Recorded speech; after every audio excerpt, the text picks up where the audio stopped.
After rising from the dead, Jesus did something strange.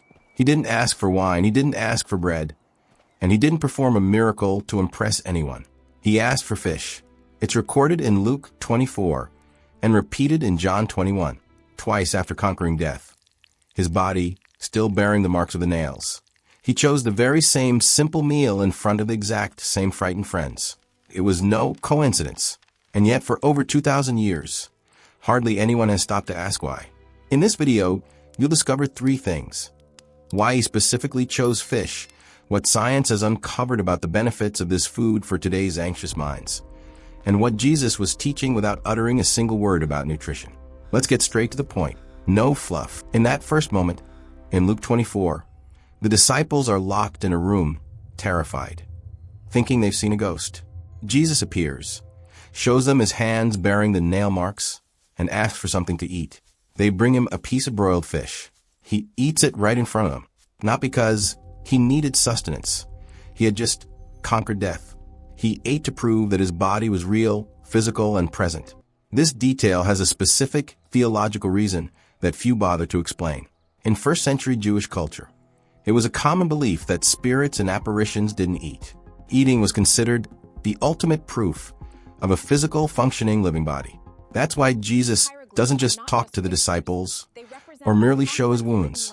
He asks for food and chews it in front of everyone, putting to rest any lingering doubts that they were looking at a ghost. He didn't choose fish for lack of options. He chose it because it was the most readily available and common food in that house, at that time, and in that region. It's worth noting that this same scene occurs right after Thomas, one of the disciples, expresses his own doubts about the resurrection, saying he would only believe it if he could touch the wounds with his own hands. The act of eating fish acts almost as a second layer of proof, this time offered to an entire group that was just as frightened as Thomas was skeptical. Jesus doesn't rebuke their fear or their doubt. He answers with something concrete, physical, and impossible to mistake for imagination. Days later, in John 21, the exact same gesture is repeated, but in an even more personal way. The disciples have gone back to fishing, trying to figure out what to do with their lives after everything they've been through. They spend the entire night out on the boat and catch absolutely nothing. Come morning, a figure appears on the shore and tells them to cast their net on the right side of the boat. When they obey, the net becomes so heavy it's close to tearing. John is the first to recognize him. It is the Lord. Upon reaching the shore, they find a scene no one expected. A charcoal fire already burning, with fish cooking over it and bread on the side. Jesus had prepared breakfast before they even arrived. He asked them to bring some of the fish they just caught and serves the meal with his own hands, like a host caring for his guests. The text even records the exact number of fish caught in that net, 153. A detail so specific it reads like the eyewitness testimony of someone who was actually there and counted them personally, rather than a story made up after the fact. Notice the pattern, twice in 2 different moments, right after the most supernatural miracle in history.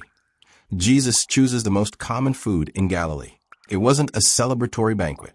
It was simply fish roasted over hot coals, the very meal that had sustained fishermen, poor families, and local laborers for generations. And it wasn't just about proving a point. It was about rebuilding trust through a shared meal, much like he had done so many times before the crucifixion, sitting at the table with sinners, tax collectors, and weary fishermen. This choice carries a weight that goes far beyond just satisfying hunger. The Sea of Galilee fish, most frequently cited in accounts from that era, is known by locals as St. Peter's fish, a species of freshwater tilapia. Researchers like Mendel Nunn, who spent decades studying the region's fishing practices, documented that this fish sustained the entire population around the lake. It was caught early in the morning and eaten that very same day. No refrigerators, no packaging, no preservatives whatsoever. Today, we know exactly why this simple food was so valuable. It packs a significant concentration of omega-3 fatty acids, especially DHA. Roughly 60% of the human brain's dry weight is fat, and a good chunk of that fat is specifically omega-3. This means that the building blocks used to construct and maintain your brain cells depend directly on what you put on your plate, day in and day out, meal after meal. And this wisdom has crossed continents in a way few people stop to realize. If your grandmother grew up in a fishing village in the Philippines, the Caribbean, or along any coastline where fishing sustained entire families, she already knew how to prepare fish like this, seasoned only with what the earth provided. She couldn't give you a scientific explanation as to why that meal kept the family going strong all day. She just knew it worked. What she did through instinct and tradition. Science is only now managing to explain with hard numbers and biological mechanisms. But before we go on, there is one detail that changes everything about how you should choose the fish for your next meal, and we'll get to it shortly. For now, just keep this in mind. Not every fish that goes by the same name carries the same benefits. Studies published in nutritional psychiatry journals link lower levels of DHA in the body to a higher incidence of anxiety symptoms and difficulties with emotional regulation. Researchers note that omega-3 plays a role in the production and signaling of neurotransmitters like serotonin, which is directly tied to feelings of calm and well-being. On top of that, some studies suggest that diets rich in omega-3 are associated with more balanced levels of cortisol, the primary hormone the body releases in response to stress. This helps explain why so many people today feel their hearts racing for no apparent reason, why their minds won't shut off at night, or why they feel irritable before they've even had their morning coffee. A diet packed with processed foods and practically void of real omega-3 leaves the brain without the raw materials it needs to function in balance. The exact same fish Jesus chose to eat after resurrecting carries the very nutrient we now know is essential for a calmer nervous system. There's also another angle that rarely gets talked about. Besides DHA, fish also contains EPA, another type of omega-3 linked to reducing inflammatory processes in the body. Nutritional research connects low-grade chronic inflammation, caused primarily by diets high in sugar and ultra-processed foods, to worsen symptoms of mental fatigue and mood instability. Swapping out a portion of those processed meals for fish rich in real omega-3 is a simple way to lighten this inflammatory burden on the body and consequently on the mind. This doesn't mean eating fish is going to magically erase all the anxiety from your life. Anxiety has spiritual, emotional, and sometimes clinical layers, and it deserves to be treated seriously on all those fronts, including seeking professional help when necessary. But it does mean that your body, designed by God, functions better when it gets what it needs. And it's fascinating to realize that 2,000 years ago, without laboratories, without blood tests, without published studies, the most common food in that region already packed exactly what today's exhausted minds desperately need. It's worth remembering that not all fish reach your table with the same nutritional value. A huge portion of the tilapia sold in American supermarkets comes from intensive farming operations. They are fed corn and soy-based diets, raised in overcrowded tanks, and lack access to the natural diet they would have had in a lake like Galilee. This drastically reduces the amount of omega-3 in the fish. It might have the same name on the packaging, but its nutritional profile is wildly different from what sustained that region 2 millennia ago. Furthermore, larger predatory fish at the top of the food chain accumulate increasing amounts of mercury over their lifespans. This heavy metal concentrates in their flesh as they age and eat smaller fish. This means that species like large tuna and swordfish, while being good sources of protein, require more moderation than smaller fish like sardines and tilapia, which have shorter lifespans and feed closer to the bottom of the food chain. This isn't a reason to panic. It's simply a reason to choose with a bit more care, the same way any good steward would manage the resources they have on hand. In Romans 12, verse 2, Paul writes about being transformed by the renewing of the mind. For a long time, this renewal has been treated purely as a spiritual concept, something that happens exclusively through prayer, reading the Word, or sitting in silence before God. And that is true. But the Bible never separated the body from the mind the way modern culture does. There's another verse that reinforces this exact idea. In 1 Corinthians 6 verses 19 to 20, Paul asks believers if they don't know that their bodies are temples of the Holy Spirit. A temple isn't just an empty decoration.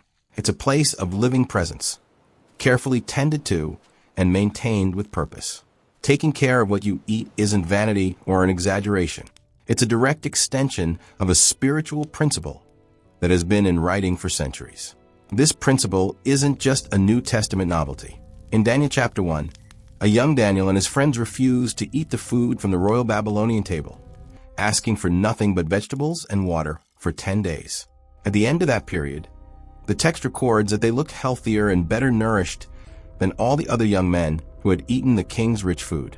Their dietary choice right there was an act of faithfulness just as real as any prayer. The body has always been part of a covenant between God's people and the Creator. It was never a separate, sidelined, or unimportant issue. You've probably felt this connection firsthand, even without stopping to put a name to it.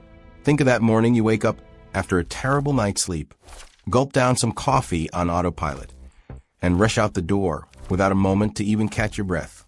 Your prayer that day, if it happens at all, is rushed, distracted, almost mechanical. Your mind jumps from one anxious thought to the next, dwelling on your to-do list, the email you haven't answered yet, or the bill due this week. A tired body drags the soul down with it. Even when you genuinely want to draw closer to God, then there are the other days. The days when you slept well, ate real food, and had a moment of quiet before leaving the house. On those days, prayer flows differently. It's not just a matter of having more willpower. It's a body that isn't fighting against you every second of the day. When the body gets what it needs, there is a different kind of clarity to seek God, to listen, to truly rest, and to sense His presence without so much internal noise getting in the way. This isn't a magic formula, nor is it a promise that eating better will fix every ounce of distance you feel from God. But it is an invitation to start viewing your body as an ally in your spiritual life, not an obstacle, and certainly not something separate that only matters at the gym or on the scale. Your body is where you live out your faith every single day, at work, with your family, and in your morning prayers.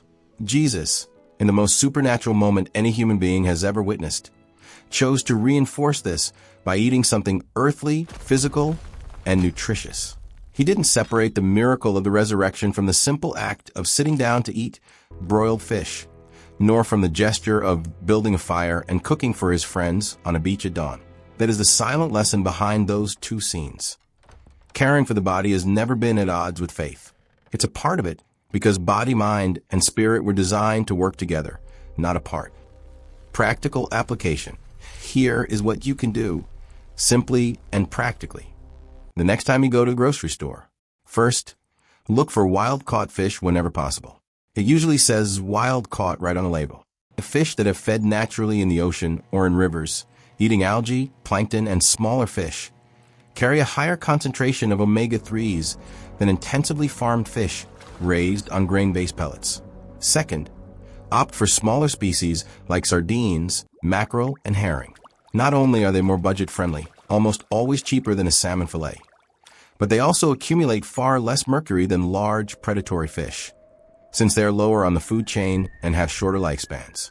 A can of sardines in water or olive oil without heavily processed flavorings is one of the easiest and cheapest ways to bring real omega-3 to your table. Third, if tilapia is the most accessible option in your area, which is common in much of the United States, check the packaging for its origin. Some brands now indicate whether the fish was raised in a more natural environment or in crowded tanks on intensive plant-based feed. This completely changes the nutritional profile of the final product, even if the name on the label is exactly the same. Fourth, whenever possible, bake or grill your fish with olive oil, salt, lemon, and herbs, as close as you can get to how it was prepared over hot coals 2,000 years ago. Frying in processed oils, especially repeatedly at high temperatures, destroys some of those beneficial fatty acids you're trying to preserve in the first place. Fifth, if your budget allows, consider high-quality fish oil supplement as an addition, but never as a replacement for real food. Consult your doctor before starting any supplements, especially if you are already taking other medications. None of these choices have to be perfect. If the only thing you do this week is swap out one heavily processed meal for a can of sardines on toast, you've already taken a real step forward.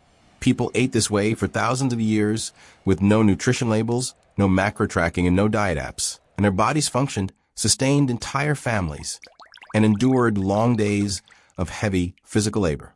You don't need perfection to get started. You just need the next plate. Jesus didn't need to prove anything with food, but he chose to do exactly that twice on two different occasions after conquering death. Once in a locked room, surrounded by friends who were too terrified to believe their own eyes. Another time on a beach at dawn, by a fire he had built himself before any of his disciples had even arrived. The very same simple fish that sustained that entire region carries the exact nutrient that today's anxious minds and exhausted bodies need the most.